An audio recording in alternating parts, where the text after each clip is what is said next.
80 টাকা খরচ করে খালার বাড়িতে গেলাম সালামির জন্যে। খালা মাত্র সালামি দিল আমাকে 50 টাকা, আর 30 টাকায় আমার জ্বলে গেল। এই কষ্ট আমি কাকে বলি? এটা একমাত্র আমার মতো যারা ভুক্তভোগী তারাই বুঝতে পারতেছেন। ধরেন আপনি আপনার মামার বাড়িতে যাবেন সালামি নেওয়ার জন্য। মামার বাড়িতে যেতে আপনার খরচ, মিষ্টি, পান, সুপারি সবকিছু মিলিয়ে আপনার খরচ হয়েছে 1000 টাকা। কিন্তু মামাকে সালাম করার পরে মামা আপনাকে দিল মাত্র কত টাকা? 500 টাকা। আর ওই 500 টাকা আপনার লস প্রজেক্ট।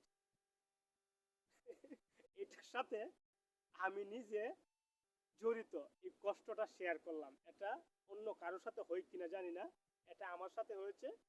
আপনারাও একটু চিন্তা ভাবনা করে সালামির আশায় যাবেন। এখন বর্তমান সময়ে যে গাড়ি ভাড়া,